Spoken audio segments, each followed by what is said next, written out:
ప్రస్తుతం మనతో high court senior advocate Puvvada Venkateswara Rao గారు ఉన్నారు. సార్ నమస్తే సార్. ఏదైతే రఘురామకృష్ణరాజు గారు ఫైల్ చేసిన కేసు మీద పొన్నవోలు సుధాకర్ రెడ్డి గారు చేసిన వ్యాఖ్యలు మీరు వినే ఉంటారు. ఎలా చూస్తారు సార్, అసలు ఒక సీనియర్ హైకోర్టు అడ్వకేట్ గా ఈ కేసుపై మీ అభిప్రాయం ఏంటి? సార్ నమస్కారం సార్. గతంలో ఎంపీగా ఉన్నటువంటి రఘురామకృష్ణరాజు గారు వైఎస్ఆర్సీపీ పార్టీ తరపున ఎన్నిక కాబడి అదే పార్టీలో ఉన్నటువంటి వ్యక్తి సొంత పార్టీ మీద విమర్శ చేస్తున్నారనే నెపం మీద తన పుట్టినరోజు జరుపుకుంటున్న సందర్భంలో హైదరాబాద్లో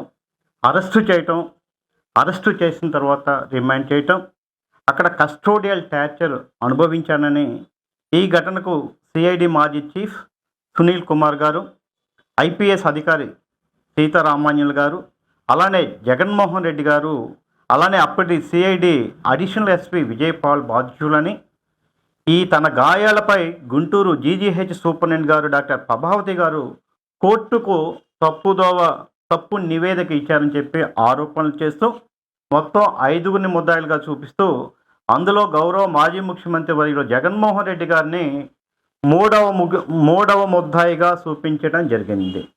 ఇంచుమించుగా 8 సెక్షన్లతోటి ఐపీసీ 120B, 166, 167, 197, 307, 326, 426, 508 అది ఐపీసీ సెక్షన్స్ కింద. నేడు అయితే ది భారతీయ న్యాయ సంహిత 2023 కింద అయితే 166 సెక్షన్ అనేది 198 గాను, 167 సెక్షన్ అనేది 201 గాను, 197 అనేది 234 గాను, 307 ఏదైతే అటెంప్ట్ టు మర్డర్ అనేది 109 గాను, 326 సెక్షన్ 118 గాను, 426 సెక్షన్ 336 గాను, 508, 354 ది భారతీయ న్యాయ సన్నిహిత యాక్ట్ కింద ఇప్పుడు సెక్షన్స్ అనేవి మారటం జరిగింది. కేసు పెట్టారో లేదో, ఎఫ్ఐఆర్ నమోదైందో లేదో ఒక గందరగోళం మధ్య వైఎస్ఆర్సీపీ పార్టీ మేధావులు మాట్లాడుతూ ఉన్నారు. అలానే అంబటి రాంబాబు గారు, అలానే మాజీ అడిషనల్ జనరల్గా చేసినటువంటి పొన్నవోలు సుధాకర్ రెడ్డి గారు, వారి విశ్లేషణ ఇంచుమించుగా నేను 10 నిమిషాల పాటు చాలా పూలుషంగా విశ్లేషణ చేయడం జరిగింది. వారు ఏదైతే డిబేట్ ఉందో పొన్నవోలు సుధాకర్ రెడ్డి గారు ఇచ్చినటువంటి డిబేట్ను కూడా నేను నిశ్చితంగా పరీక్షించడం జరిగింది. దీని మీద వ్యాలిడిటీ లేనప్పుడు, ఎఫ్ఐఆర్ మీద వ్యాలిడిటీ లేనప్పుడు, ఇది కాలదోషం చెల్లింది 3 years దాటిన తర్వాత ఈ కేసు నిలబడదు అని మీరు చెప్పినప్పుడు మీరు భయపడవలసిన ఆవశ్యకత ఏముంది? మీరు దీని మీద క్వాష్కి వెళ్ళొచ్చు కదా. క్వాష్ అవుతుందని చెప్పి తెలిసినప్పుడు మీరు ఇంత భయాందోళనకు ఉండవలసిన కారణం ఏమిటి అని పొన్నవోలు గారిని అడుగుతూ ఉన్నాను. ఇవి గతంలో ఆంధ్రప్రదేశ్లో పోలీసు రాజ్యం అనేది జరగటం అనేది మనం చూస్తూ ఉన్నాం. గతంలో ఆంధ్రప్రదేశ్ సర్వోన్నత న్యాయస్థానం కూడా ఆంధ్రప్రదేశ్ ప్రజలకు బాస్గా కాకుండా ఒక పార్టీకి బాస్గా ఉందని కామెంట్ అనేక సందర్భంలో చేయటం జరిగింది. ఏది ఏమైనా రఘురామకృష్ణరాజు ఇచ్చినటువంటి ఇన్ని సెక్షన్తో ఉన్నటువంటి ఈ కేసులో మరీ ముఖ్యంగా 307 అటెంప్ట్ టు మర్డర్ కేసు కింద ఉన్నటువంటిది. ఇది ట్రయలబుల్ సెషన్స్ కోర్ట్ అనమాట. 10 సంవత్సరాల వరకు కూడా శిక్ష పడే అవకాశం ఉంది కాబట్టి దీనికి ఇంచుమించుగా లిమిటేషన్ 3 years పైన సెషన్స్ కోర్టు ట్రయల్ కండక్ట్ చేస్తుంది కనుక 10 సంవత్సరాలు శిక్షకు ఉన్నది కనుక ఇది 3 సంవత్సరాలు ఉన్నటువంటి పరిధిలో ఉన్నటువంటి కేసుకి ఈ సెక్షన్ అప్లికబిలిటీ ఉండదు. ఎప్పుడైతే 307 అటెంప్ట్ టు మర్డర్ కింద ఇప్పుడు వచ్చినటువంటి ది భారతీయ న్యాయ సంహిత 223 109 సెక్షన్ కింద మార్చడం జరిగింది. 10 సంవత్సరాలు శిక్ష పడే అవకాశం ఉంది కనుక 3 సంవత్సరాలు దాటినా కూడా కేసు నమోదు చేసే అవకాశం ఉన్నది. పోతే పోలీసు సమక్షంలో ఒక కన్ఫెషన్ స్టేట్మెంట్ కనుక తీసుకున్నట్లయితే ఈవెన్ బిఫోర్ మ్యాజిస్ట్రేట్ ముందు కూడా అది సాక్ష్యంగా పరిగణించడానికి వీలు లేదు. అప్పుడు రఘురామకృష్ణరాజు మీద ఏదో కర్చీఫ్లు కట్టుకొని దాడి చేశారు, అని అయితే చెప్తున్నారు. కర్చీఫ్లు కట్టుకున్న మాట వాస్తవమే, దాడి చేసిన మాట వాస్తవమే, కొట్టిన మాట వాస్తవమే అని మీరు కూడా ఒప్పుకుంటున్నారు. అయితే ఎవరు కొట్టారు, పేర్లు చెప్పారా లేదా, పేర్లు ఎందువల్ల చెప్పలేకపోయారు అనేది అప్పుడు ఉన్నటువంటి పోలీస్ రాజ్యం వల్ల భయభ్రాంతులకు గురయ్యారు. ఒక్కసారి కొన్ని ఉదాహరణలు చెప్పదలిశాను, ఎందుకంటే ఇది ప్రజాక్షేత్రంలోకి ప్రజలు గమనించాలి కనుక. ఒక్క మాస్క్ అడిగినందుకు డాక్టర్ సుధాకర్ గారిని 2 చేతులు వెనకకు కట్టేసి ఒక పిచ్చి వాడిని చేసి నడి రోడ్లో గుండగా వందల మంది పోలీస్ వ్యవస్థలో చేసినటువంటి దమనకాండ చూస్తున్నాం. యాక్చువల్గా ఏంటంటే సోమోటోగా వాళ్ళ మీద కేసులు బుక్ చేయవలసిన ఆవశ్యకత ఉంది. అలానే గుంటూరు సంబంధించిన మన ఎంపీ గారు, వారి మీద కూడా పోలీస్ స్టేషన్లో చిత్రహింసలకు గురైనట్టుగాను ఒక ఆడియో వీడియో రిలీజ్ అయింది. అది త్వరలో నా దగ్గర కూడా వస్తుంది. అలానే రఘురామకృష్ణరాజు గారి మీద, ఎక్కడైనా ప్రశ్నించే వ్యక్తుల మీద ఆంధ్రప్రదేశ్లో దాష్టికం జరిగింది. అలానే అమరావతి రైతులు కూడా ఆంధ్రప్రదేశ్లో నోరు మెదపాలంటేనే ఒక దాష్టికమైన పరిస్థితి మనమైతే చూసాం. ఇది ట్రైబల్ ఇష్యూ.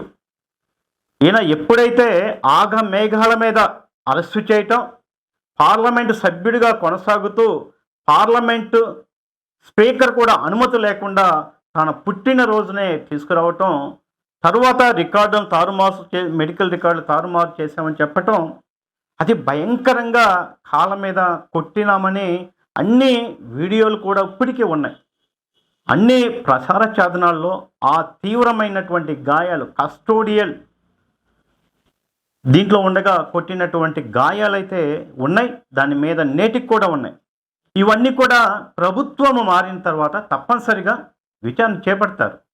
అప్పుడు ప్రభుత్వం అనేది, పోలీసులు అనేది ప్రభుత్వం వంతపాడటం, ఒక పార్టీ కార్యకర్తలుగా ఉండటం ద్వారా అప్పుడు కేసు చేయలేదు.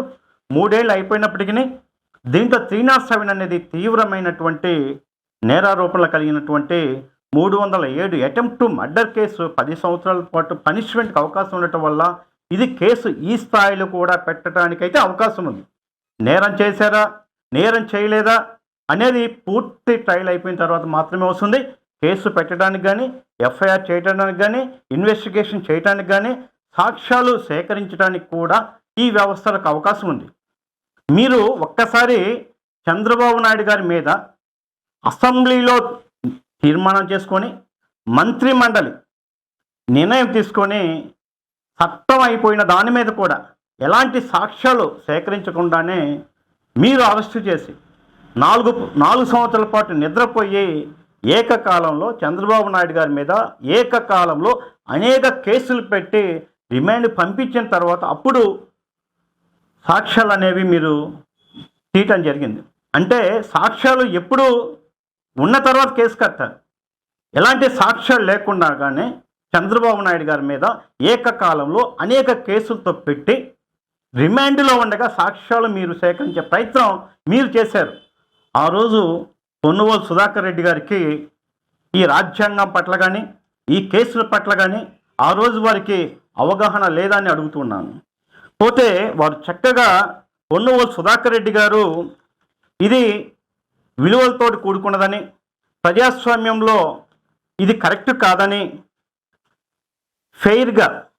ఫియర్లెస్గా అధికారులు పాలన సాగించాలని, ప్రజాస్వామ్యం ఆరోగ్యంగా ఉండాలంటే ఇలాంటి కేసులు పెట్టకూడదని అధికారులు భయభ్రాంతులకైతే నిర్ణయాలు తీసుకోలేరని చెప్పి ఈరోజు శ్రీరంగ నీతులు చెప్తూ ఉన్నారు. గతంలో ఎలక్షన్ కమిషనర్గా ఉన్నటువంటి రమేష్ గారి మీద, ఏబి వెంకటేశ్వరరావు గారి మీద, ఈ సుధాకర్ మీద, వీళ్ళందరి మీద కూడా రాజ్యాంగ వ్యవస్థలో ఉన్నటువంటి అందరు వ్యక్తుల పేరు మీద ఈరోజు ఏపీసీఆర్డీ వాళ్ళ మీద, అమరావతి రూట్ మ్యాప్లో రోడ్ ఎలైనేట్ చేసే దాంట్లో వీళ్ళందరి మీద కేసులు పెట్టినప్పుడు ఒక రాజ్యాంగబద్ధంలో ఉన్నటువంటి అధికారులు ఒక మంత్రిమండలి నిర్ణయం ప్రకారం తీసుకున్నటువంటి నిర్ణయాలలో ఆ రోజు మీకు పొన్నువోలు సుధాకర్ రెడ్డి గారికి ఇవన్నీ గుర్తు రాలేదా? ఒక చంద్రబాబు నాయుడు అసెంబ్లీలో తీర్మానం చేసుకొని ఇసుక పాలసీ కావచ్చు, అనేక అమరావతి పాలసీ కావచ్చు, అది అసెంబ్లీ నిర్ణయం చేసింది. మంత్రిమండలి నిర్ణయం తీసుకుంది, మంత్రిమండలి చేత ఆమోదం పొందింది. అలాంటి దానికి సంబంధించిన అధికారుల మీద అబ్దుల్ కలాం కావచ్చు, వాళ్ళ మీద చర్యలు లేకుండా అసెంబ్లీలో చేసిన దాని మీద మీరు కేసులు పెట్టినప్పుడు, అప్పుడు ఉన్నటువంటి అధికారుల మీద పెట్టినప్పుడు ఇలా పెట్టడం అనేది ప్రజాస్వామ్యంలో భవిష్యత్తులో మంచిది కాదని, కక్ష సాధింపు ధోరణని, అలాంటి అధికారులు స్వేచ్ఛగా, నిజాయితీగా, నిర్భయంగా ఇలా పరిపాలన చేయడానికి అడ్డంకులు వస్తాయని చెప్పి పొన్నువోలు సుధాకర్ రెడ్డి గారికి ఆనాడు మీకు గుర్తు రాలేదా సార్? ఇది అంతా ప్రజాస్వామ్యంలో మీరు ఈరోజు శ్రీరంగ నీతుల గురించి, ప్రజాస్వామ్యంలో వేధింపుల గురించి, ప్రజాస్వామ్యంలో అధికారుల మీద ఇలాంటి కేసులు పెట్టడానికి గురించి మీరు ఈరోజు మీడియా సాధనంగా అడగటం అంటే కొంత ఆశ్చర్యకరంగా ఉంది. ఏది ఏమైనా ఇది ఎఫ్ఐఆర్ స్టేజ్లోనే ఉంది.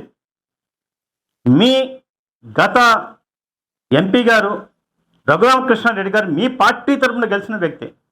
మీ పార్టీలో కొన్ని తప్పిదానాలని నిర్భయంగా, ప్రజాస్వామ్యబద్ధంగా నిలదీస్తున్న వ్యక్తిని ఆయన నోరు అనిసే క్రమంలో, ఆయన పుట్టినరోజుని కూడా చూడకుండా అర్ధరాత్రి 11 గంటల ప్రాంతంలో తీసుకొని వచ్చి ఏ విధంగా దుర్మార్గం చేశారో ఆంధ్రప్రదేశ్ ప్రజలకు తెలుస్తూ ఉంది.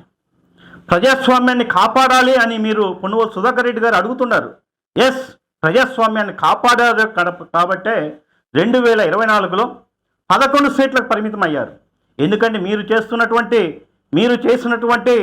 ఈ దమనకాండ, మీరు చేసినటువంటి ప్రజాస్వామ్యవాదుల హక్కుల కాలవేత, మీరు చేస్తున్నటువంటి అమరావతి రైతుల మీద చేస్తున్నటువంటి దమనకాండ, మీరు ప్రజాస్వామ్యబద్ధంగా ఎవరైతే ప్రశ్నించారో వాళ్ళ మీద నాడు చేసినటువంటి పోలీస్ జులుం, పోలీస్ అధికారులు కొంతమంది పార్టీ కార్యకర్తలాగా చేయటం వల్ల ఆంధ్రప్రదేశ్ భవిష్యత్తును చూసే ప్రజాస్వామ్యబద్ధంగా 2024 సంవత్సరంలో 11 సీట్లకు పరిమితం చేశారంటే ఆనాటి మీ తప్పిదానాలు ఎంత ఘోరంగా ఉన్నాయో గౌరవ మాజీ పొన్నువోలు సుధాకర్ రెడ్డి గారు తెలుసుకుంటే బాగుంటుందని చెప్పి నేనైతే భావిస్తున్నా.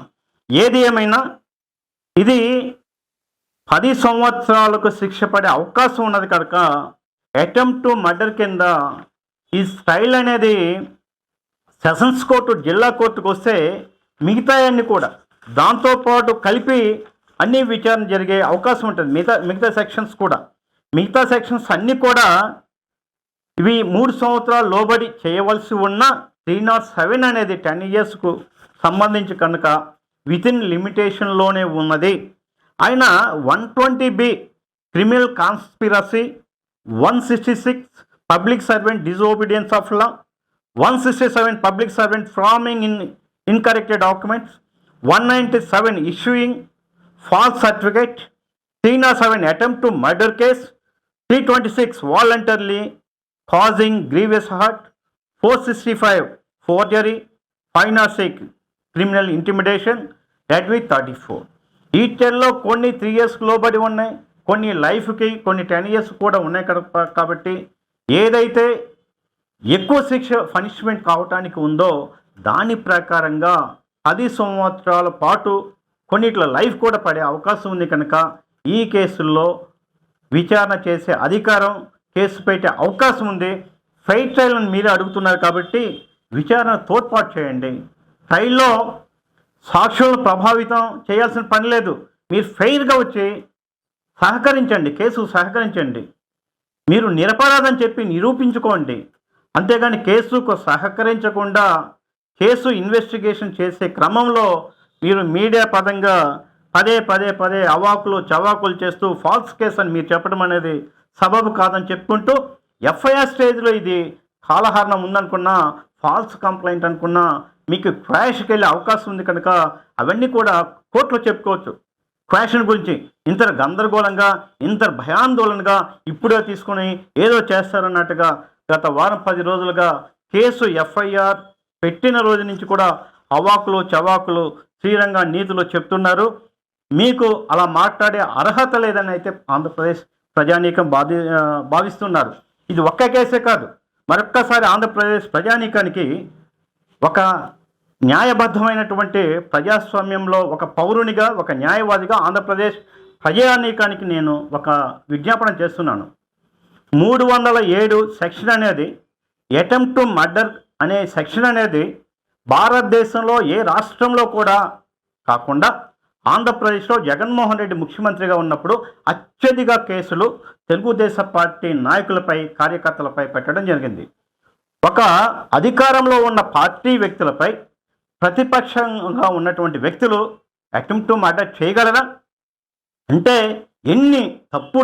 ఎన్ని అక్రమమైన కేసులు గత 5 సంవత్సరాలుగా తెలుగుదేశం పార్టీ క్యాడర్ మీద, నాయకుల మీద, ఎవరైతే విమర్శలు చేస్తున్నారో, ఎవరైతే ప్రశ్నిస్తున్నారో వాళ్ళ మీద ఇన్ని దుర్మార్గమైన కేసులు పెట్టి ఈరోజు ఒక ఎంపీ గారిని కొట్టిన మాట వాస్తవం, అతను కాలు గాయమైన మాట వాస్తవం. కొన్ని పరిస్థితుల్లో ఆనాడు పేర్లు చెప్పకపోవచ్చు, పోలీసు జురం వల్ల చెప్పకపోవచ్చు, కానీ ఏదైనా అంతిమంగా విచారణ తెలవలసి ఉంది.